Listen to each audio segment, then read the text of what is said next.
नमः परमहंसाय स्वादतचरणकमलचिन्मकरन्दाय भक्तिजनमानसनिवासाय श्रीरामचन्द्राय नमः।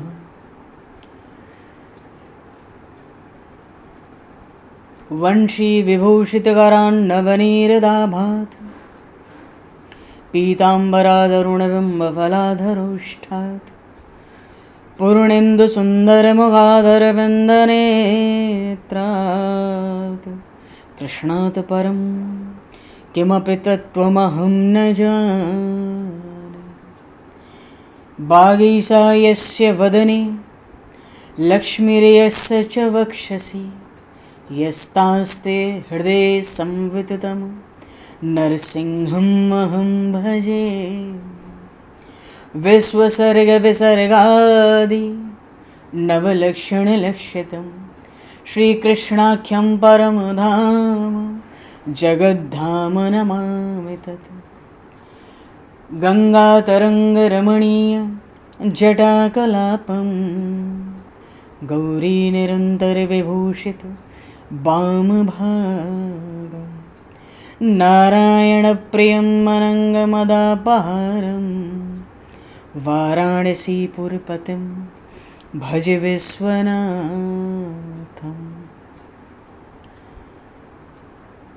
प्रह्लादनारदपराशरपुण्डरीक व्यासयम्बरीशशुकशौनकभीष्मदालभान् रुकुमाङ्गदर्जुनवसिष्ठविभीषणादीन् एतानहं परं भागवतान् नमाम्यहम्। श्रीसीतानाथसमारम्भां श्रीरामानन्दार्यमध्यमाम् अस्मदाचार्यपर्यन्तां वन्दे गुरुपरम्पराम्। वाञ्छाकल्पतरुभ्यश्च कृपासिन्धुभ्य एव च पतितानां पावनेभ्यो वैष्णवेभ्यो नमो नमः। योगेन्द्राय नमस्तस्मै शुकाय ब्रह्मरूपिणे संसारसर्पदष्टमयो विष्णुरात्ममुच्यत। नारायणं नमस्कृत्य नरं चैव नरोत्तमं देवं सरस्वतं व्यासं ततो जयमुदीरये। गोविंद जय जय गोपाल जय जय गोविंद जय जय गोपाल जय गोविंद जय जय गोपाल जय जय गोविंद जय जय गोपाल जय श्री राधारमण हरि गोविंद जय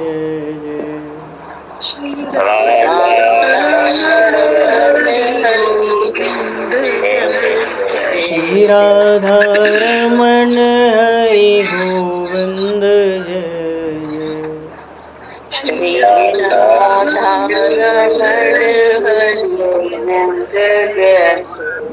श्री राम जय जय ऋषिकेश जय जय श्री राम जय जय ऋषिकेश जय। श्री राम जय जय ऋषिकेश जय जय श्री राम जय जय ऋषिकेश जय। सीतारमण रघुनाथ जय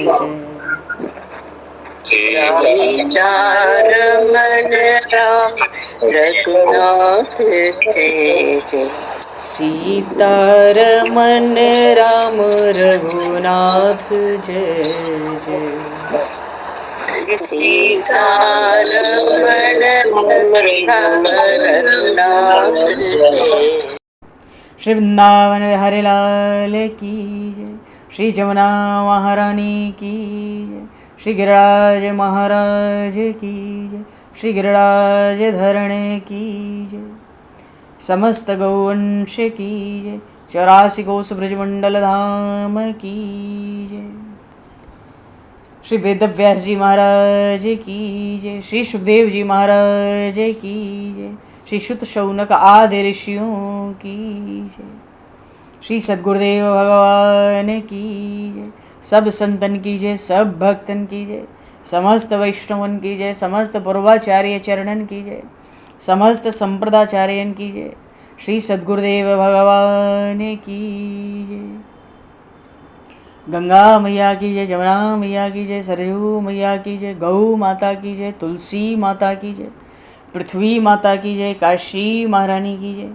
जय जय श्री सीताराम, जय जय श्री राधेश्याम।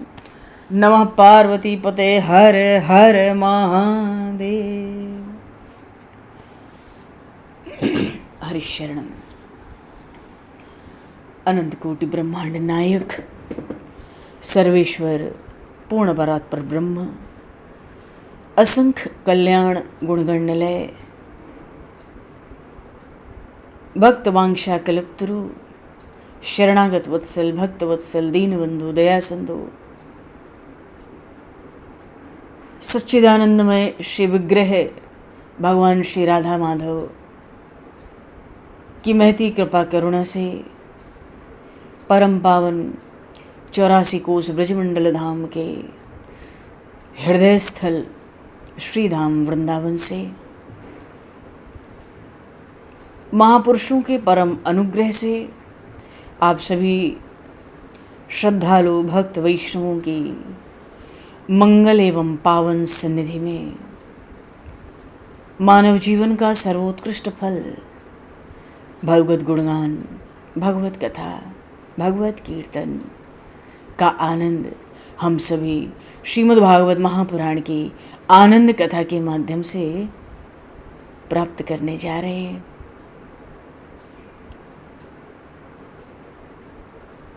सर्वप्रथम आप सभी भक्तजनों के श्री चरणों में भगवत भाव से सादर वंदन, सादर नमन।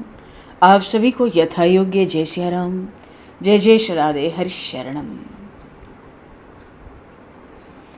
जय हो, जय जय श्री राधे, सभी को जय सिया राम, जय हो भगवान, जय हो श्री राधे, श्री राधे, जय जय जय जय। कासाय वस्त्रं मणिहारभूषितं सिंहासनस्थं श्रितभक्तव्यापितम् अनाथनाथं करवीरवासनं श्रीकृष्ण गोविंद शरणं प्रपद्ये। श्रीकृष्ण गोविंद मनसा स्मरामि। पूर्व प्रसंग में माता यशोदा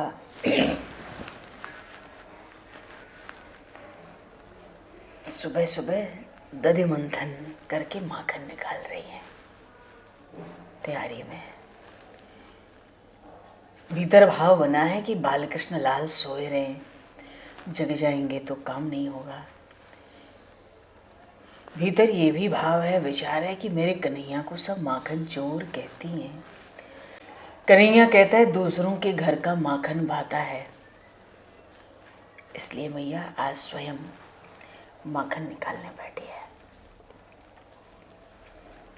कन्हैया को अपने हाथ का माखन पवाऊंगी, कन्हैया को तृप्ति होगी, फिर लोग इसको चोर नहीं कहेंगे। चोर कहेंगे तो उसका ब्याह कैसे होगा। मैया को तो सब चिंता है।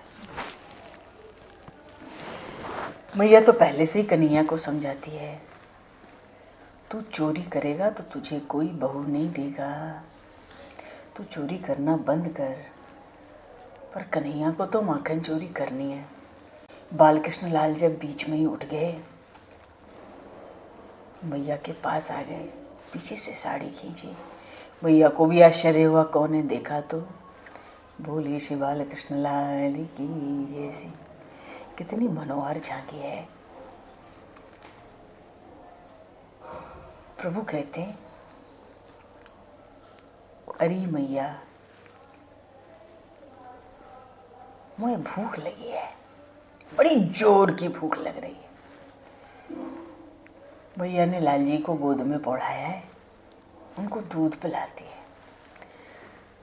तब तक चूल्हे पे रखा दूध गंगी गाय का उफान लेता है, और जैसे ही उफान आता है, बात भी ठीक है, कन्हैया का सुबह सुबह इतना पेट भर जाएगा तो गंगी गैया का दूध तो व्यर्थ जाएगा।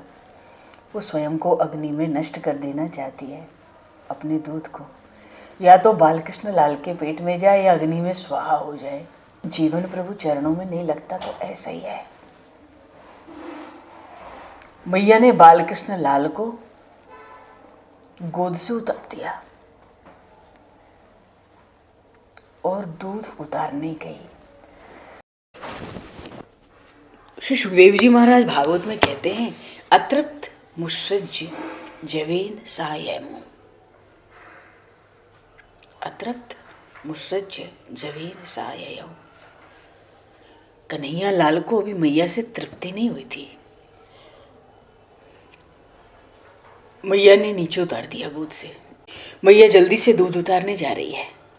कन्हैया को ये बात पसंद नहीं आई, मेरी मैया मुझे छोड़कर दूध उतारने जाए। अरे उस मैया ने, कन्हैया सोचता है, उस मैया ने मेरे लिए अनेक वर्षों तक जंगल में रहकर पेड़ों के पत्ते खा खा कर भक्ति की थी, हजारों वर्षों, किंतु अब मुझे छोड़ कर गई है। देखो, जीव का एक स्वभाव होता है, उसको जो मिलता है वो उसकी अपेक्षा किया रहता है। मैया भी तो यही सोचती है, कन्हैया कहाँ जाएगा, मैं उसे बाद में दूध पिलाऊंगी, इसके पहले दूध को आग से गिरने से तो बचाऊं। उफान आया, आवाज आई, मैया दौड़ी है, धरती पर उतार कर गई है दूध उतारने कन्हैया को। बालकृष्ण लाल से सहन नहीं हुआ। देखो, जो भगवत सेवा और भगवत स्मरण छोड़कर अपना लौकिक सुख सुधारने जाते हैं, संसार को बनाने जाते हैं, भगवान उसका लौकिक, उसका संसार अधिक बिगाड़ देते हैं। भगवान को छोड़कर जगत की ओर जाएंगे, संसार परिवार की ओर और बिगड़ जाएगा। देखो, हम सब वैष्णव हैं, आप सब भगवान के प्यारे हैं, इसलिए भगवान में हमें अधिक विश्वास रखना है। क्योंकि भगवान को हमारे लौकिक, इस लोक की भी परलोक की भी, लौकिक अलौकिक कुछ भी हो, भगवान को अधिक चिंता है। किया करते हो तुम दिन रात, क्यों बिन बात की चिंता, तेरे स्वामी को रहती है तेरे हर बात की चिंता। भगवान को अधिक चिंता है, हमें चिंता नहीं उनकी, उन्हें चिंता हमारी है। हमारी नाव के रक्षक सुदर्शन चक्रधारी है। तो जो परमात्मा से प्रेम करता है, परमात्मा की सेवा स्मरण में रहता है, उसको संसार की चिंता, उसके संसार की चिंता भगवान को अधिक होती है। हम जिस देव को पूजते हैं, हम जिस देव को मानते हैं, नाम जप करते हैं, उस देव को हमारी सब चिंता रहती है। मैया जब कन्हैया को छोड़कर दूध उतारने गई तो लाला को तो पहले बुरा लगा। उसके मन में बात आई कि माँ मेरी कीमत पर 1-2 लीटर दूध, मेरी कीमत तो 1-2 लीटर दूध से भी कम समझती है, मुझे उतार गई। दूध बचाने गई, 1-2 लीटर तो बचा ही लेगी जब तक उतारेगी। तो अपनी कीमत तो भैया कम हो गई ना उस दूध से। कन्हैया कम थोड़ा ही है। कन्हैया को लगता है मैया तो 1-2 लीटर दूध बढ़ाने गई है, मुझे धरती पर उतार गई है। वो उफनता हुआ दूध उतारने गई है। यशोदा मैया ने 1-2 सेर दूध तो बचाया होगा, पर कन्हैया ने विचार किया कि आज मैं एक मन दही का नुकसान करूंगा, और ये होता भी है जीवन में। एक मन दही का नुकसान करूंगा आज। मैया ने एक 2 सेर दूध बचा लिया, कन्हैया एक मन दही का नुकसान करना चाहता है। क्यों? मैया को याद रहेगा कन्हैया को छोड़ा था और छोड़कर दूध लेने गई थी, उतारने गई थी, बड़ा नुकसान कर दिया। कन्हैया को क्रोध आ गया। विचार ही कर रहे थे प्रभु, प्रभु को क्रोध आ गया। वहां पर एक पास में चटनी पीसने वाला एक पत्थर का लोढ़ा रखा था, एक पत्थर पड़ा था बड़ा सा। कन्हैया ने उसी पत्थर से उसको उठा लिया और दही की जो मटकी थी ना, एकाक मन की तो आराम से होगी, उस पर दे मारा। अब तो दही से भरी हुई मटकी फूट गई। देखो ये मटकी क्या है? संसार में आसक्ति। प्रभु ने तो पत्थर दे मारा, मटकी दही की टूट गई। आसक्ति। जब भगवान के स्वरूप में हमारी आसक्ति होती है तो उसको भक्ति कहते हैं, पर विषयों की आसक्ति तो भक्ति का विनाश करने वाली है। अच्छा, भगवान श्री कृष्ण एक एक के घर में जाते हैं और सबके घर में मटकी फोड़ते हैं। माखन चोरी लीला तो यही है ना, बहुत विलक्षण है भाव। सबके घर गए और मटकी फोड़ी।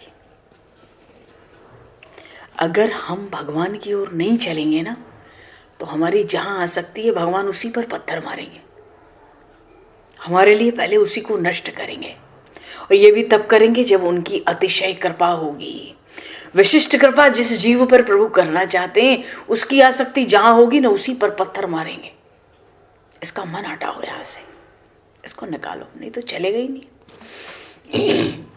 श्री कृष्ण एक एक के घर जाते हैं, सबके घर जाकर मटकी फोड़ते हैं। मानो कहते हैं मेरी शरण में आया हुआ जीव मेरी अपेक्षा दूसरे से प्रेम करे,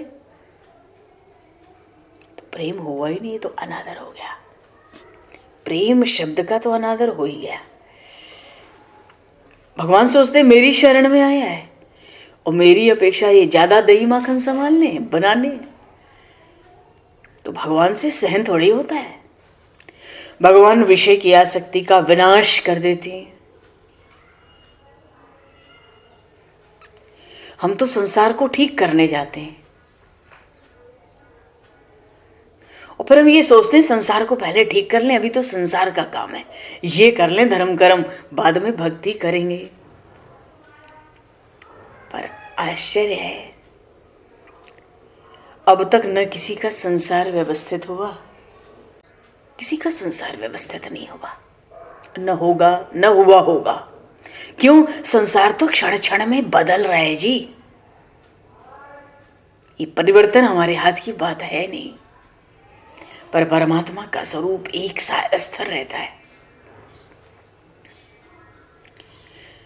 जो ये सोचते हैं कि संसार को अपने अभी ठीक कर लें, व्यवस्थित कर लें, फिर भक्ति करेंगे, अजी उनकी ये कल्पना ही गलत है। इसलिए भगवान उस मटकी को फोड़ देते हैं। जिस मटकी में आसक्ति होती है ना हमारी, उसको फोड़ देते हैं। गोपियां भी दही माखन बड़ा संजोती हैं, बड़ा संभाल संभाल के, यहाँ वहाँ ऐसे वैसे, ऐसे काम बने वैसे, वो फूट जाती है। मानो भगवान संसार की आसक्ति तोड़ डालते हैं। तो तोड़ते कैसे हैं? श्री सुखदेव जी महाराज कहते हैं, ऊखल रांध्र रूपरी व्यवस्थितम अकार्य कामम दस्तम सिचे स्थितम हैयंगवम चौर्या वंशिकितेक्षणम निरीक्ष्य पश्चात्सुत मागमक्षणैः।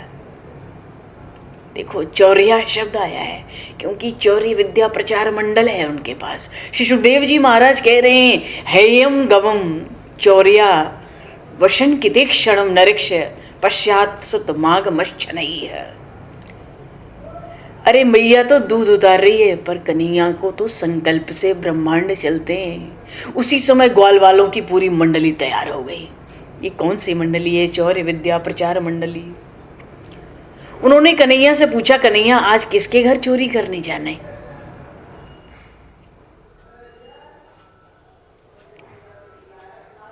कन्हैया को इस समय क्रोध चढ़ा है।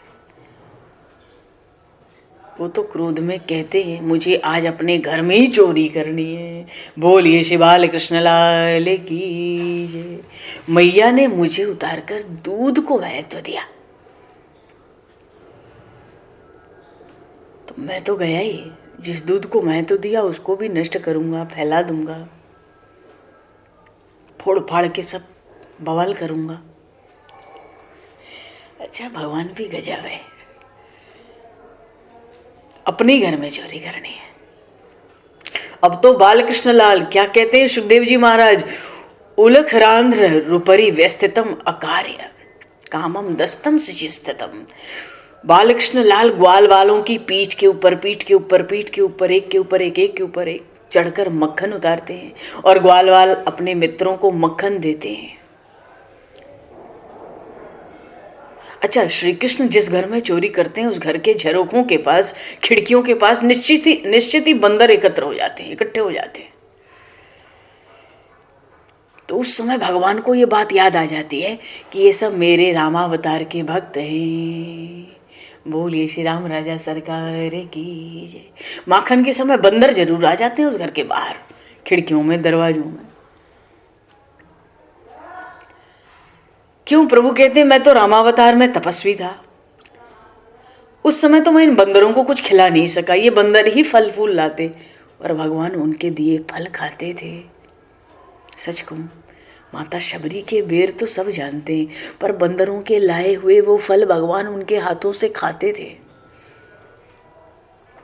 और इतना ही नहीं, वो बंदर इतने गदगद हो जाते प्रभु को प्रसाद पाते देखकर, उनको मन करता हम तो बंदर हैं, कैसा अशुद्ध हमारा शरीर है, राम जी कैसे दिखते हैं, काश हम इनको हृदय से लगा पाते। भगवान श्री राम सबको अपना आलिंगन करने देते थे, फल खाते रहते और आलिंगन करने देते।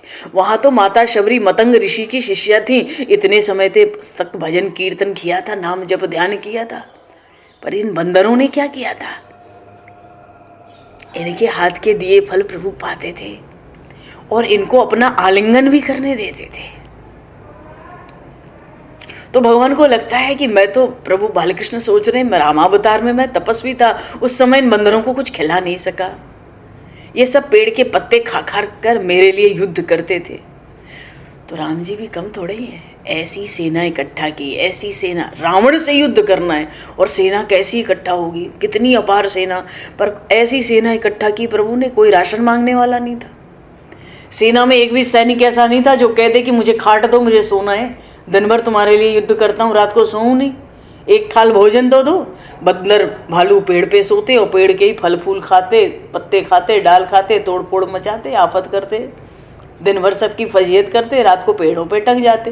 राम जी को किसी को राशन देना ही नहीं पड़ा, कोई राम जी से कहा ही नहीं कि भाई आपके साथ युद्ध कर रहे हैं, 72 दिन राम रावण युद्ध है, कोई जल पिलावे। ये कूद फांद करके अपनी व्यवस्था सब कर लेते। वानर राज सुग्रीव खुद ही बानर थे, बानरों का अपना स्वभाव है, बदलता थोड़ी है, चाहे जितना बलवान हो। देखा नहीं, हनुमान जी महाराज अशोक वाटिका में गए थे, अपनी वृत्ति से काम किया, अपने सहज स्वभाव से। तो भगवान बालकृष्ण को लगता है कि ये सब उस समय तो पेड़ के पत्ते खा खा कर मेरे लिए युद्ध करते थे, इसलिए कृष्णावतार में अब इन बंदरों को प्रभु मक्खन खिलाते हैं, मक्खन के गोले बनाते छोटे छोटे हाथों में और सबके मोड़े पे दे मारते हैं, मुंह के अंदर। जिसके मोड़े में मारते हैं वो मुंह खोल देता है, और मक्खन है, अटकना तो है नहीं, तुरंत आदमी सटक गया भीतर, उतर गया। बोलिए श्री बाल कृष्ण लाल की। ऐसे माखन खिलाते, सबके मोड़े में देव मारते खींच खींच के बंदर के माखन के गोले। देखो, बंदर ही तो वैष्णव है। बंदर कितना भी चंचल हो, कितना भी चपल हो, उसमें कई सद्गुण भी होते हैं। अच्छा, उनमें एक सद्गुण बड़ा विलक्षण है कि वे एक ऋतु में संयम रखते हैं। अच्छा, बानरों की जाति में दूसरा एक सद्गुण ये भी है कि वे जंगल में खारे खट्टे मीठे कड़वे सभी फल खाएंगे, पर 2 फल नहीं खाते बंदर। बंदर 2 फल कभी नहीं खाते। कौन सा? सीताफल नहीं खाते, रामफल नहीं खाते। दक्षिण भारत में आपको पता है रामफल होता है। बंदर ये मानते हैं कि हम श्री सीताराम जी के सेवक हैं, इसलिए उनसे सीताफल या रामफल नहीं खाया जाएगा। बंदर भी अपने जीवन में संयम रखते हैं। जिनके जीवन में संयम नहीं है, उनके जीवन में भक्ति का कोई नियम नहीं है। वो तो पशु से भी गए बीते हैं। जो इंद्रियों का संयम और भक्ति का नियम पालता है, उसको यमराज भी दंडित नहीं कर सकते। भगवत गीता किंचित धीता, गंगा जल लवण का पीता। सकृदेन येन मुरारिश्चमर्या, क्रियते तस्य यमेन चर्या। भज गोविंदम भज गोविंदम, गोविंदम भज मूढ़मते। तो संयम के बिना भक्ति के नियमों का पालन नहीं होगा, और अगर भक्ति के नियम पालन नहीं हुए तो भक्ति हो ही नहीं सकती है। कन्हैया सबको मक्खन देता है, फिर भी उसकी आंख चारों ओर नाचती रहती है, कहीं मैया तो नहीं आ रही।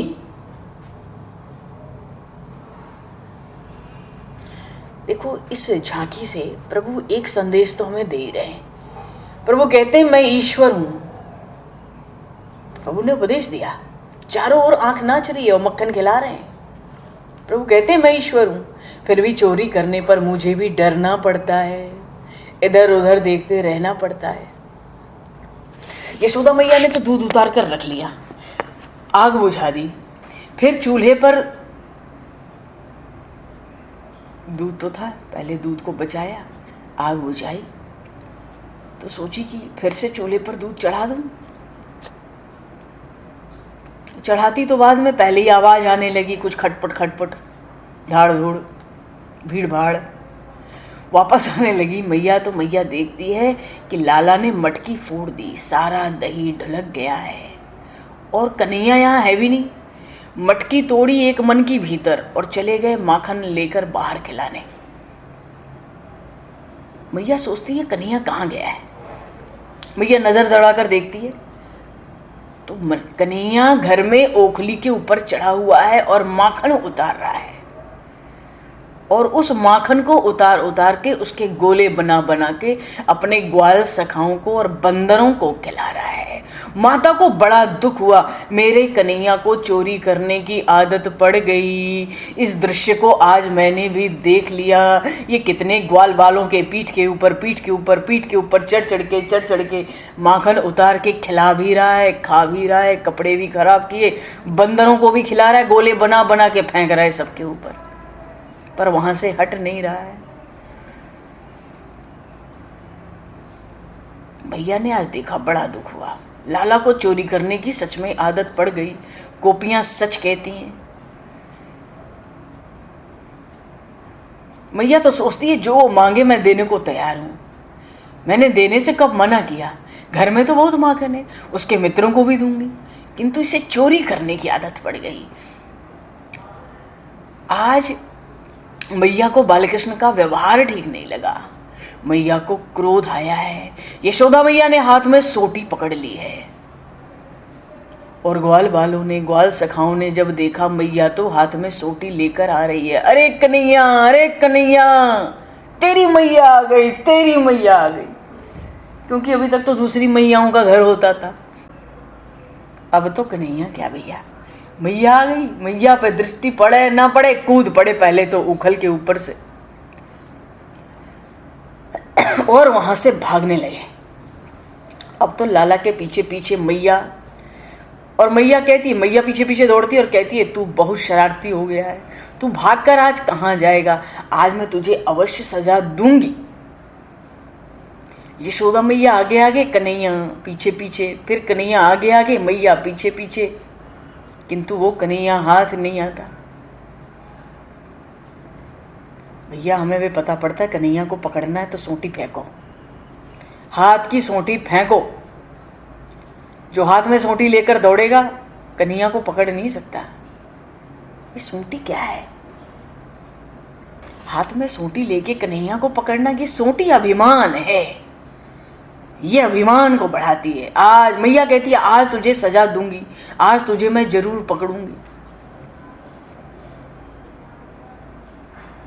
हाथ में सोंटी लेके कोई कितना भी दौड़े, हाथ में श्री कृष्ण आ नहीं सकते, इसलिए अभिमान छोड़कर भगवान के पीछे दौड़ना है।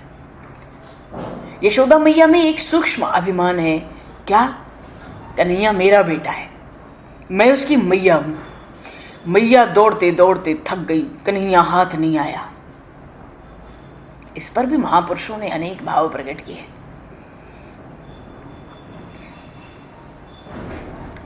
भैया यशोदा मैया दौड़ती है फिर भी कन्हैया हाथ नहीं आता।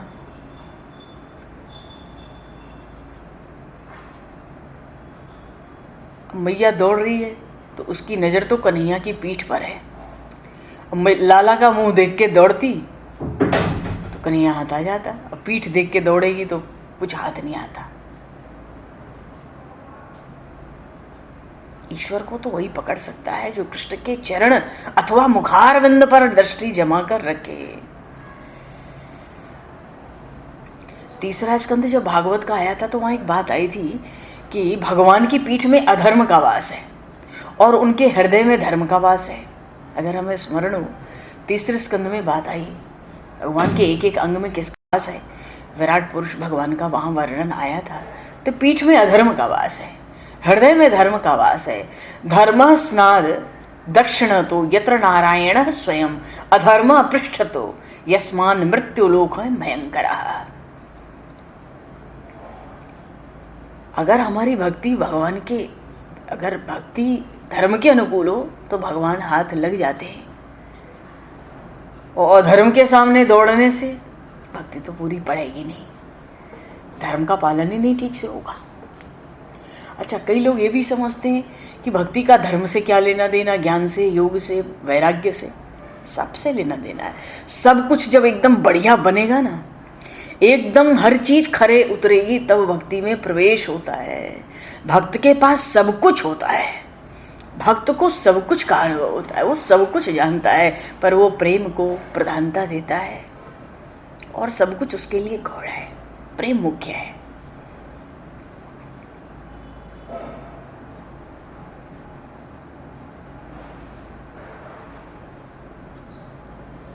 हम भक्ति करें, सेवा करें, अच्छी बात है, पर धर्म को नहीं छोड़ें। धर्म का भक्ति के साथ कोई विरोध है ही नहीं।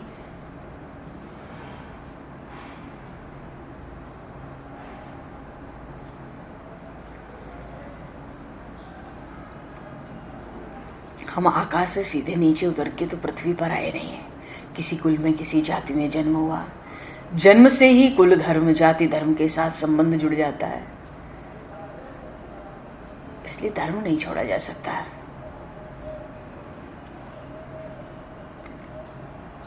जब तक शरीर में चेतना है तब तक महापुरुष स्वधर्म का पालन करते हैं। स्वधर्म कहते किसको है? जो निष्काम नहीं है उसके पास ना धर्म है ना स्वधर्म है। निष्काम होना,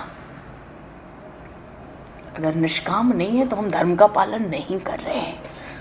वो तो कर्म की बेड़ियां हैं जो आगे के लिए हमें जकड़ रही हैं और भयंकर कर्म के गड्ढे में डालने वाली हैं। इसलिए गीता जी में इस धर्म शब्द को स्वधर्म कहा गया है।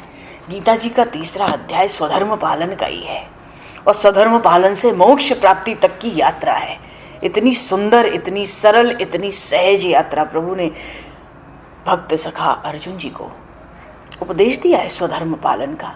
वो निष्काम होना चाहिए, सकाम नहीं हो सकता, किसी स्थिति में नहीं हो सकता, फिर भक्ति में विघ्न आता है। तो जब तक शरीर में चेतना है, जब तक ये पता है कि ये मेरा शरीर है, ये हम हैं, तब तक धर्म का पालन करना ही है। हम जितना भी ध्यान क्षेत्र में आगे बढ़ जाएं, धर्म का पालन करना ही है। भागवत में विशेष रूप से आज्ञा दी गई है कि जिसको शरीर का ज्ञान है अपने, उसको धर्म की आवश्यकता है। जो देह से अतीत है, विदेह हो गया। जिसको शरीर का ज्ञान ही नहीं बचा, उसके लिए कोई धर्म नहीं है। पर जब तक शरीर का ज्ञान है, धर्म का पालन आवश्यक है, पर वो निष्काम होना चाहिए। हमारा कोई भी धर्म घर बाहर कहीं निष्काम नहीं है, सब कुछ सकाम है। ये भक्ति में बहुत बड़ी बाधा है। भगवान श्री कृष्ण भागते जा रहे हैं, यशोदा मैया के हाथ नहीं आते। मैया चिढ़ गई है, थोड़ा सा मैया को क्रोध भी आया, क्यों, दौड़ती दौड़ती थक गई है, इसलिए रास्ते में मैया एक जगह बैठ गई, सोटी हाथ से दूर फेंक देती है। कन्हैया भी तो यही चाहता था, मैया सोटी हाथ से फेंक दे तो मैया के हाथ में आ जाऊं। अब श्री कृष्ण मैया के पास आते हैं तो मैया समझ रही है मैंने सोटी हाथ से फेंक दी, तो कन्हैया को विश्वास हो गया कि अब मैया मुझे मारेगी नहीं, इसलिए कन्हैया पास आया है। लेकिन कन्हैया कहता है, मैया तेरा ऐसा सोचना ठीक नहीं है, तेरा अभिमान उतरने के कारण तेरे पास आया हूं। देखो अब क्या स्थिति है, मैया की दृष्टि कन्हैया की मुखारविंद पर है, पीठ पर नहीं है। कन्हैया पास आता है।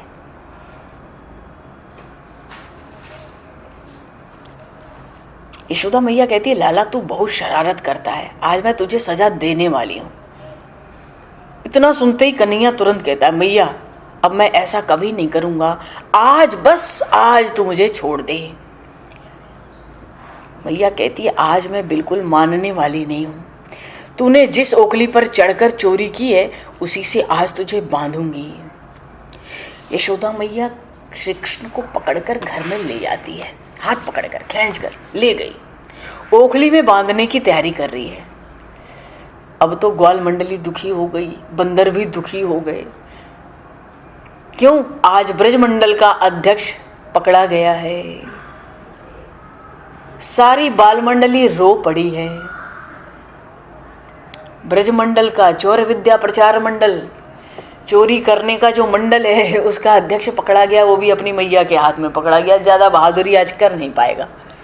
सब दुखी हो गए, हार गए। सब बाल सखा आके यशोदा मैया की वंदना करते हैं, समझाते, मैया कन्हैया ने हमारे लिए चोरी की है। मैया मुझे आज घर में कुछ भी खाने को नहीं मिला था, इसलिए मैंने कन्हैया से बार बार कहा मुझे भूख लगी है, इस कारण कन्हैया ने हमारे लिए चोरी की है। तुम्हें जो सजा देनी है, अरे मैया मुझे दो, कन्हैया को मत बांधो, अब इसको आप छोड़ दो। ये सुनकर यशोदा मैया को बड़ा आश्चर्य हुआ। क्यों, मैया है ना, सोचती इन बालकों का कन्हैया से कैसा प्रेम है भाई। मैया तो धमकाती है बालकों को, तुम सब जल्दी अपने घर चले जाओ, मेरे सामने तुम लोग वकालत करने चले आए हो, यहां से बाहर निकलो।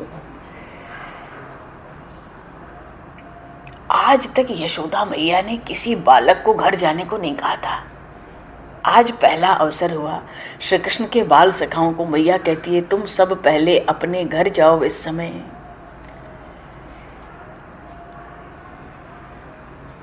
क्यों, मैया ऐसा मानती है ना कि ब्रज में गोकुल में जितने बालक हैं सब मेरे ही हैं, और आज मैया है क्रोध में, इसलिए मैया सब बालकों को आज घर जाने को कहती है, कन्हैया के साथ और कोई चपेट में ना आ जाए।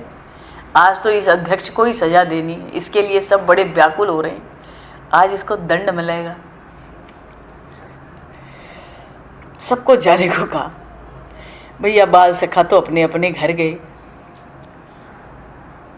और जाकर गोपियों को भड़का दिया, अपने अपने घर में मैया लोगों को, सखियों को भड़का दिया। कहते हैं आज यशोदा मैया बहुत चिढ़ गई है, कन्हैया ने मटकी घर में फोड़ डाली, उसने कन्हैया को बांध रखा है, तुम जाओ मैया को समझाओ और लाला को बंधन से छुड़ा दो। गोपियों को खबर मिली, दौड़ती दौड़ती यशोदा मैया के पास आई, उनको समझाती हैं, अरे मैया ये तू कहाँ कर रही है, अरे हमने अनेक देवों की मनौती मानी, अनेक व्रत किए, तब ये बालक मिला है। अरे मैं तो घर की गरीब हूं ना, तेरा कन्हैया मेरे घर आता है, कभी मटकी भी फोड़ देता है, तब मैं इसे कभी धमकाती नहीं हूं। मैंने कभी इसको बांधने का भी विचार नहीं किया। क्या तुझे इस कन्हैया पे दया नहीं आती है? अरे मैया, इस कन्हैया को मत बांधना, इसे छोड़ दे। हमारे बालक घर पे जाके रो रहे हैं जोर जोर से। आज हमारे घर में कोई पानी भी नहीं पीता। सभी को कन्हैया बड़ा प्यारा लगता है, कन्हैया सबका दुलारा है। अरे मैया, गोपियाँ कहती हैं ये तुझे आज क्या हो गया है, तू इतनी निष्ठुर कैसे बन गई? पर आज गोपियों की बातें मैया को नहीं सुहाती हैं। अभी तक तो ये गोपियाँ शिकायत करती, पर वो तो प्रेम का उलाहना होता था। मैया कोई बातें नहीं सुहाती हैं।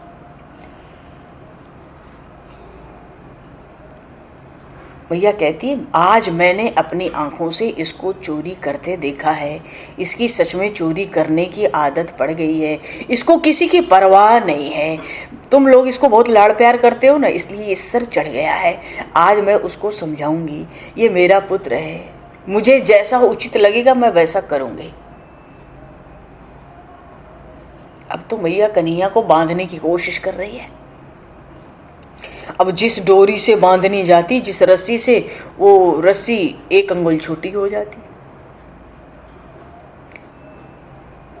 न चांतर भैर्यस्य न पूर्व नापि चापरम पूर्वापरम बहिश्चांतर जागतो यो जगच्चह यह।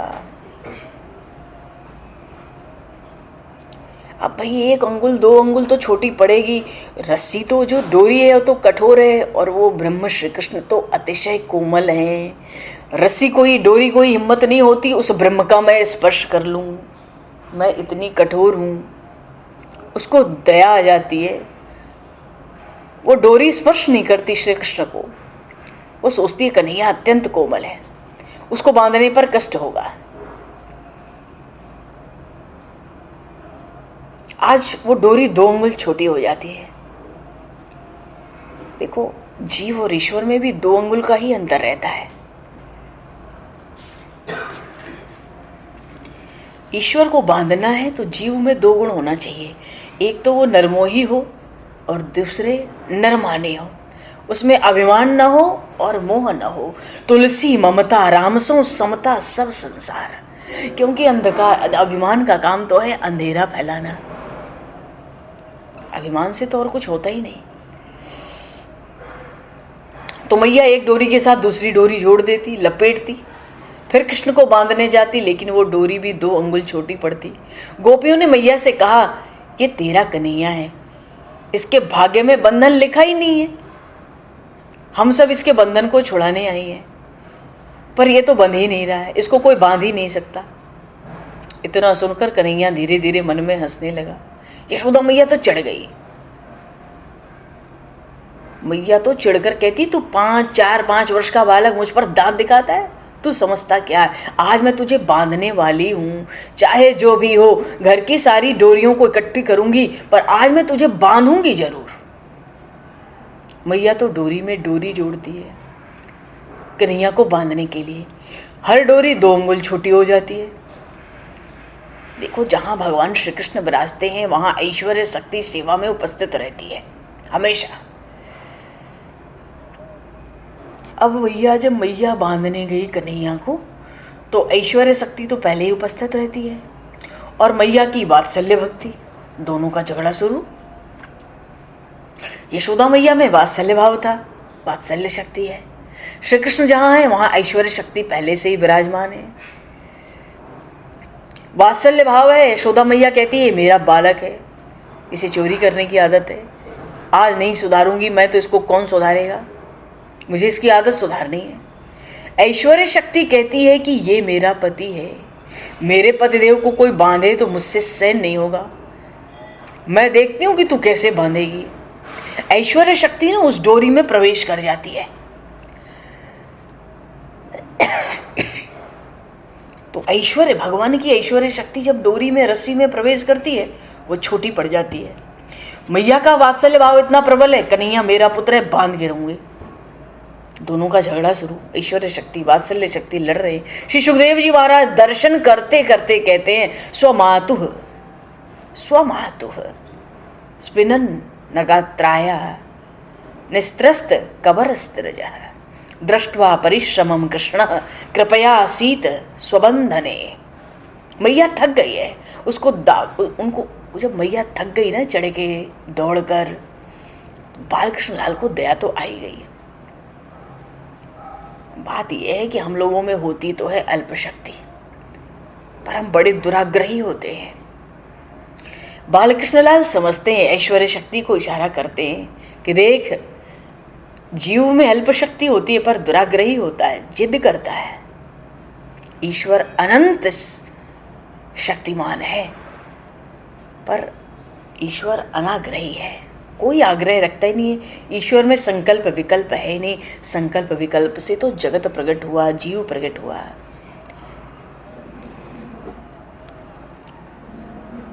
जीव में शक्ति कम होती है पर वो अपना ही उल्लू सीधा करना चाहता है, और जो दुराचारी होता है हमेशा दुखी होता है। मैया का दुराग्रह था, चाहे जो हो मुझे तो लाला को बांधना ही है। तो बालकृष्ण लाल आज मैया के दुराग्रह पर सहमत हैं। ऐश्वर्य शक्ति से कहते हैं, मेरी मैया मुझे बांधना चाहती है, तू डोरी को छोटा क्यों करती है?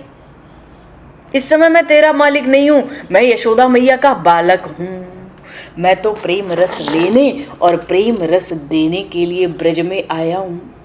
तू किसकी आज्ञा से डोरी को छोटा करती है? मैं परमानंद का दान करने के लिए ब्रज में बालक हुआ हूं। तू द्वारिका चली जा, जब मैं द्वारिका आऊंगा तब तेरा मालिक होकर रहूंगा। इसलिए भगवान कृष्ण जब द्वारिका में विराजे तो राजाधिराज होकर विराजे हैं, किंतु गोकुल में बालक हैं। इस समय कन्हैया को, बालकृष्ण लाल को यशोदा मैया पर दया आई है। मैया थक गई है, परमात्मा ने बंधन को स्वीकार किया है। बोलिए श्री बालकृष्ण लाल की जय।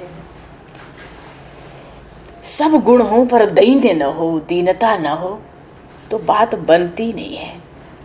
दीनता के बिना प्रभु में पूरा प्रेम प्रकट हो नहीं सकता। कोई बहुत सीधा व्यक्ति हो तो हम कैसे कहते हैं, देखो गऊ की तरह सीधा है। गाय में सबसे ज्यादा दैन्य होता है। कोई मार दे 2-4 लठ, मार खा जाए, कोई खवा दे खा ले, कोई पिला दे पी ले, कोई भगा दे तो भाग जाए। दैन्य भक्ति का भूषण है।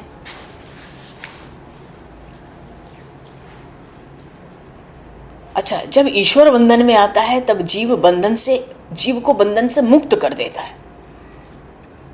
जब जीव के बंधन में ईश्वर आएगा तो जीव उस समय निश्चित माया के बंधन से मुक्त होगा। कन्हैया ने यशोदा मैया से कहा, अरे मैया मुझे छोड़ दे, पर मैया इनकार कर देती है। प्रभु बंधन में आ गए फिर भी कहते हैं, अरे मैया मुझे छोड़ दे। मैया इनकार कर गई। क्यों? उसके हृदय में तो प्रेम है, उसको कोई बांधने की इच्छा नहीं है। पर क्या करूं, कन्हैया की चोरी करने की आदत जो पड़ गई है, क्या करूं? वो मुझे छुड़ानी है। मैया ने विचार किया कि मैं जब रसोई घर में रसोई बनाने जाऊंगी तो कन्हैया को छोड़ूंगी, फिर उसको खिलाऊंगी, फिर ये बालक सब बात भूल जाएगा। कन्हैया को बांधकर मैया रसोई में गई है, रसोई बनाने गई है। अब शरीर से तो मैया रसोई बना रही है पर मन तो श्री कृष्ण में लगा है। रसोई बना रही है मैया, बारंबार श्री कृष्ण को देखती है।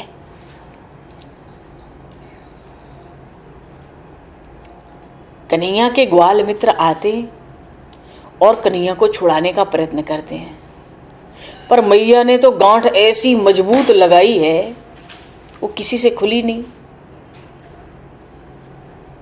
तो कोई सखा तो भगवान का मित्र, कोई तो कन्हैया के कंधे पर हाथ रखता है, कोई उसके माथे पर हाथ फेरता है, कोई पूछते कन्हैया क्या तेरे पेट में दर्द होता है, तुझे तकलीफ हो रही है? अब थोड़ा भी इशारा प्रभु कर दें तो सब जोर जोर से रोने लगेंगे। वहां कन्हैया अतिशय कोमल है। बाल सखा व्याकुल हो रहे हैं, ब्रज गोपियां व्याकुल रह रही हैं। कन्हैया सोचता है कि यदि मित्रों से कह दूंगा मुझे कोई तकलीफ है तो सब रोएंगे। मित्रों का प्रेम तो विशुद्ध होता है, वो निष्काम है, निस्वार्थ है।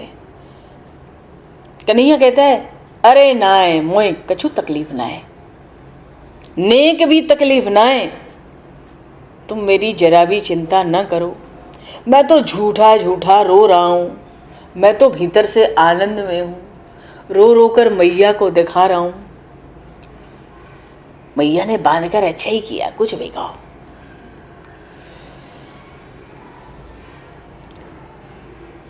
भगवान को याद आ रहा है, आज तो बैलगाड़ी का खेल खेलना था हम लोग को। कन्हैया को खेल बहुत पसंद है। कन्हैया ऐसा खेल करता है जिसको देखकर ना ग्वाल सखा रीझ जाते हैं। माखन मिश्री खाते खाते देखो, ये ग्वाल सखा, इसमें 8 तो ऐसे हैं जो भगवान के परम धाम से आए हैं।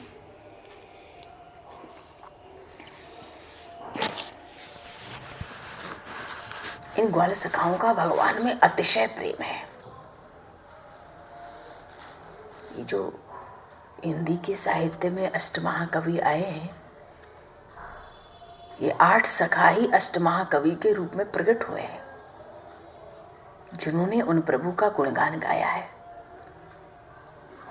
उसमें सखा भाव ही प्रधान रहा है। कहीं कहीं दास्य भी है, पर भीतर सखा भाव प्रधान है। अष्टमहाकवि जो हैं, इस कलयुग में जो अष्टमहाकवि हुए, ये सब भगवान के मुख्य 8 सखा ही हैं। सूरदास जी महाराज, परमानंदास जी महाराज, कृष्णदास जी महाराज, गोविंद स्वामी, चित सखा, कुंभन दास जी, चतुर्भुज दास जी, सबको भगवान ने खूब छकाया। कलयुग में भी चोरी करते।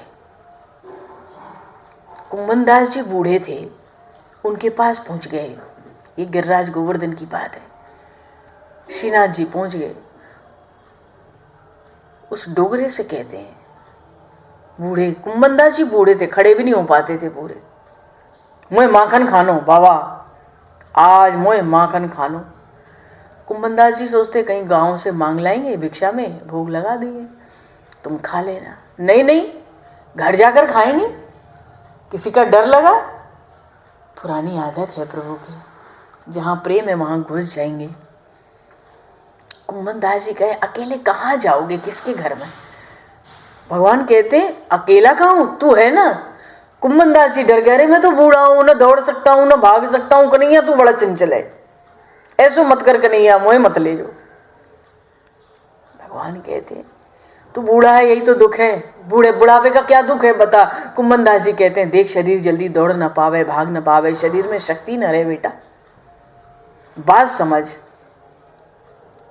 मैं तो जा नहीं सकूंगा तेरे संग, दूसरे के घर। अरे मैं मांग के लाऊंगा माखन, भोग लगाऊंगा, तुम पाल। श्रीनाथ जी कहते, ना, मैं तो जाए के माखन लूंगा, चोरी करके ले आऊंगा, फिर पाऊंगा।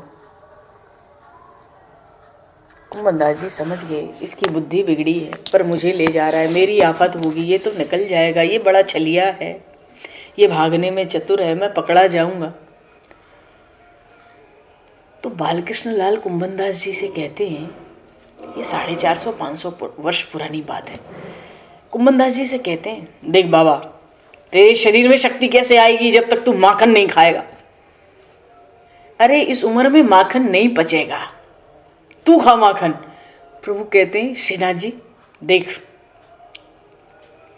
माखन को मैं खवाऊंगा, पचाऊंगा मैं। कैसे? अरे तू चल तो पहले, मैं बताऊंगा तेरा माखन कैसे पचेगा। तू चल।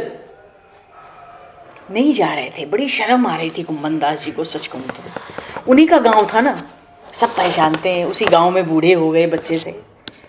कुंभन दास जी बड़े संकोच में, मैं नहीं जाऊंगा। कन्हैया ले गया कि मैं माखन पचा भी दूंगा और खवा भी दूंगा। कुंभन दास जी को आश्चर्य है, खवा तो देगा, पचाएगा कैसे, बूढ़ा शरीर हो गया है वो। कोई बात नहीं, अब सुननी पड़ेगी। गए, बाबा झुक जा, तेरी पीठ पे चढ़ जाऊं। अरे मेरी पीठ में कहाँ जोर है, अरे मैं हल्का हो जाऊंगा, तू झुक, लटक जा पहले आगे की तरफ, मैं छीके पर से मटकी उतारूंगा माखन की। ठीक है। कुंभन दास जी थोड़े झुक गए, प्रभु भी हल्के बने, माखन निकाले, खुद खाते और कुंभन दास जी को खिलाते। उनकी दाढ़ी में, मूछ में जगह जगह माखन लग गए, और अपना भी मुंह लपेट लिया, हाथ लपेट लिया, वस्त्र लपेट लिए। इतने में गोपी आ गई। अरे अब तो कुंभनदास जी तो लटके भये हैं ना, आंख में इतनी दृष्टि है। कन्हैया ने ऊपर से देख लिया गोपी आ गई। अरे कुंभनदास, गोपी आ गई। कन्हैया कूदा और भगा। कुंभनदास भी भगे, पर कितना भगेंगे। गोपी ने कुंभनदास को पकड़ लिया। बूढ़े हो गए, शर्म नहीं आती? अभी भी माखन चोरी के चक्कर में हो, माखन चुराते हो। कितनी भिक्षा देके तुम्हें खिलाए, तुम सब भूल गए। माखन चुराने आते हो, शर्म नहीं आती तुम्हें? डोकरे कहेंगे। चल चल, क्या 2-4 डंडे जमा दिए गोपी ने। कौन था तेरे संग, बता। अब वो कैसे बतावें, साक्षात श्रीनाथ जी थे, खिलवाड़ कर रहे हैं। मैं मना किया था। अब बोल नहीं पाते तो 1-2 डंडे तो पड़ ही गए। कुंभनदास जी थके हारे धीरे धीरे आ रहे थे, सोटी लेके हाथ में। तुरंत ही जैसे गोपी गई, हटी, खतरे के क्षेत्र से कुंभनदास जी बाहर आए। बालकृष्ण लाल प्रकट हो गए। बोले श्री श्रीनाथ जी महाराज की जय। अरे बाबा, कहाँ है यो? आज बहुत ज्यादा लटक के चल रहे हो है, और भी लटक गए हो। कुंभनदास जी कहते, सब तेरी कृपा है लाला, तू अपनों ही करे। तू तो भाग गए हो, मुझे 2 सोटी पड़ी हैं। बाबा माखन भी तो खिलाया था, वो भूल गए? मैंने माखन कितना खवाया, देख अपनी शक्ल, सब दाढ़ी मूंछ भरी पड़ी है तेरी, वो तू भूल गया। और गोपी की सोटी याद है तुझे? कुंभनदास जी कहते, देख न तेरा माखन पचे न सोटी पचेगी इस बुढ़ापे में। अब क्या डंडे खाने की उम्र है? श्रीनाथ जी कुंभनदास जी से कहते हैं, देख माखन खाया है ना, ये अब सोटियां पड़ती है ना पीठ पे, तो खाया पिया पच जाता है। मैं तुझे पहलवान बनाऊंगा, भीतर तो माखन डालूंगा, बाहर से डंडे पड़वाऊंगा, तू बुढ़ापे में भी मजबूत है जाएगा। बोलिए श्री बालकृष्ण लाल की जय। सब संतन की जय, सब भक्तन की जय। श्री सद्गुरुदेव भगवान की जय। श्रीमद् भागवत महापुराण की जय। श्री सुखदेव जी महाराज की जय। समय को दृष्टिगत करते हुए 2 पल नाम संकीर्तन बोल के वाणी को विराम। हरिशरणम। गोविंद मेरो है, गोपाल मेरो है,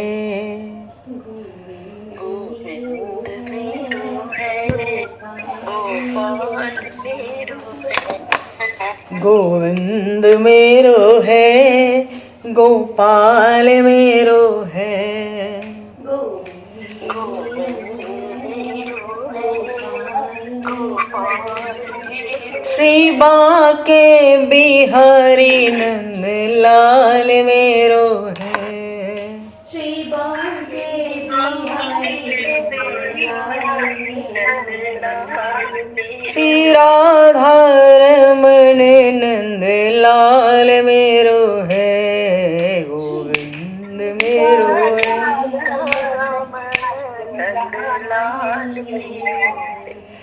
गोविंद मेरो है, गोपाल मेरो है।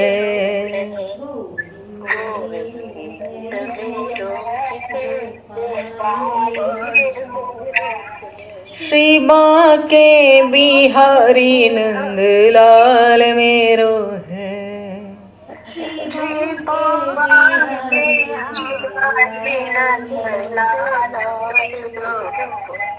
गोविंद मेरो है, गोपाल मेरो है।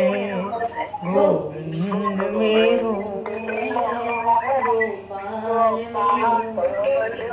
गोविंद मेरो है, गोपाल मेरो है।